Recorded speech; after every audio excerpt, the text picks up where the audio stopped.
uma janela de oportunidade para jovens músicos brasileiros. Uma orquestra de São Paulo que abre espaço para talentos de todo o país, recebe mestres do exterior e também ensina música a crianças e adolescentes de escolas públicas do sul da Bahia.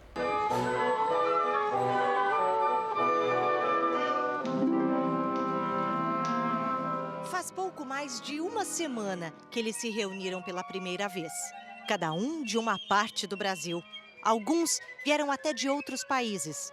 O venezuelano Gilfredo viajou 6 dias de ônibus para cruzar a fronteira, porque foi selecionado entre 469 candidatos para integrar a Orquestra Acadêmica Mozarteum brasileira. Para chegar aqui foi uma aventura que começou com a inscrição no concurso, feita no último minuto, porque Caracas estava sem energia elétrica. E bueno, isso foi uma grande emoção. Emoção para muitos é ser regido por um dos maiores maestros do Brasil.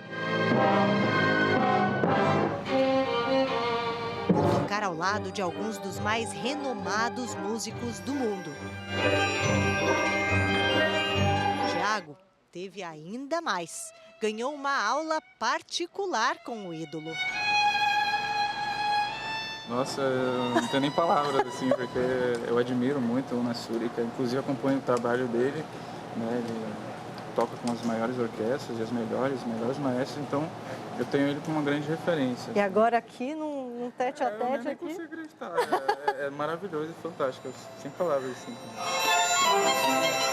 Esse ano nós conseguimos ter a maior diversidade de estados brasileiros, ou seja, é um trabalho que está frutificando e é necessário. Por quê?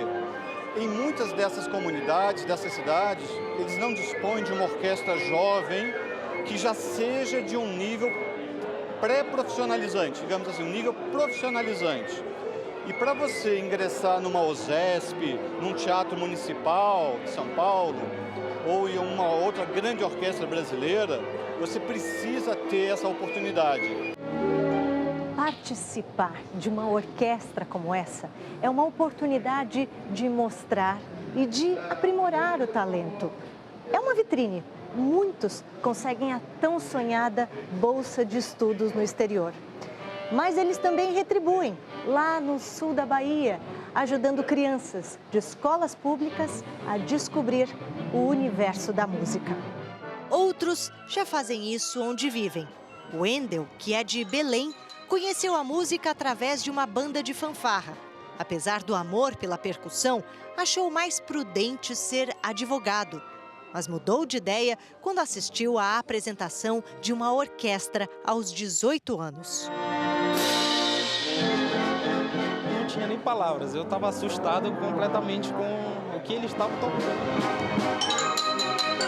Hoje ensina crianças a tocar em bandas como a que o iniciou. Foi também numa dessas bandas, em Belo Horizonte, que começou Isabelle. Em meio a tantos instrumentos, ela ficou com o que sobrou, a trompa. Eu fiquei desanimada, mas depois, quando eu comecei a escutar as coisas de trompa, eu me apaixonei tanto pelo instrumento que hoje eu não trocaria, assim. O instrumento exótico, especialmente para uma mulher, a trouxe até a orquestra.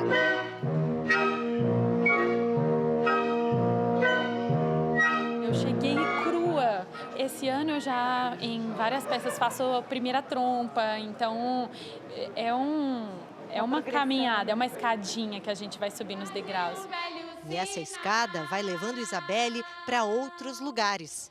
Mensageiro natural. A trompista, que se apaixonou pela educação musical de crianças, acaba de conseguir uma vaga como regente do coro infantil de Ribeirão Pires, na Grande São Paulo. Eu gosto da educação exatamente por isso, porque o futuro performer, grande solista, etc., ele passa por um professor. Existiu alguém que formou aquele grande solista. Vai aumentando a simpatia. E o que seria dessas crianças se Isabelle tivesse desistido de vez da trompa? Na adolescência, ela largou a música e só voltou aos 19 anos, por incentivo do maestro da banda, onde começou. Eu já estava estudando para o vestibular para fazer biologia, eu queria dar aula de biologia. Ah, é? Aí eu decidi, tá bom, vou voltar a estudar trompa. E aí eu me inscrevi no vestibular, então eu caí de paraquedas mesmo na faculdade. Você ia fazer biologia e aí você resolveu se inscrever para música? Também. Eu fiz vestibular para todas as coisas. E aí você passou em música? Passei em biologia também. E aí? E eu fui fazer música, meu pai ficou muito decepcionado. Hoje ela integra a orquestra pela 3ª vez. Eu continuo estudando muito, eu invisto nas minhas aulas, eu faço muitos festivais para poder crescer na trompa e através desse crescimento e dessa experiência eu ter conteúdo para passar para os meus futuros alunos.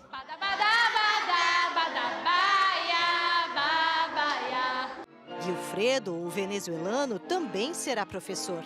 Ao chegar ao Brasil, o violinista pediu refúgio e acaba de conseguir emprego em um projeto em Jacobina, no interior da Bahia. Por coincidência, é a mesma cidade onde vive Clara. Foi ali que ela começou a dedilhar as cordas do violoncelo. Minha cidade tinha alguns instrumentos em um local super parados e tal. Aí tinha uns 3 violoncelos e umas 10 pessoas para tocar. Então, assim, a gente meio que aprendia por osmose, todo mundo junto, dividia violoncelo, uma hora ficava 20 minutos, outra hora um amigo meu ficava 20 minutos. E aí, com o tempo, uns desistem, né? E eu fiquei apaixonada pelo instrumento e continuei. Aí meu pai me deu o meu violoncelo e eu comecei a desbravar as coisas sozinha em casa. Sem professor, Clara procurava festivais de música clássica onde absorvia o que podia dos violoncelistas e ganhava partituras. Tem bastante vídeo na internet, mas para quem não sabe de nada, não sabe como procurar também, entendeu? Então, o que eu fui fazendo foi procurar pessoas ao redor que estavam tocando, que sabiam alguma coisa. Já pegava aula com um professor de violino, com um professor de trompete, era bem maluco, assim, mas para aprender sobre música, a gente fazia qualquer coisa. Ela começou a arranhar o violoncelo há 6 anos. Os 3 primeiros, sem professor. E hoje, já faz parte da Orquestra Mozarteum.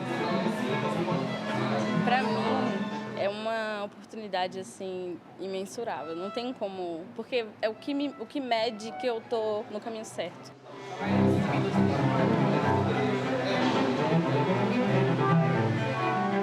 Há montão de gênios. Para o violinista Lorenz Nastorica Hershkovich, aqui há muitos gênios que nasceram com talento. Mas se não há quem os ajude, a genialidade se perde. Se não há unos. Pela primeira vez reunidos, esses jovens trilham um caminho que começou com um dom, mas que só ganhou andamento e ritmo com dedicação e muito esforço. Para mim, é o meu ar, é o único jeito que tem de eu viver nesse planeta. Só tem como eu chegar em casa e sentar no violoncelo, estudar e conversar com ele. Só ele me compreende.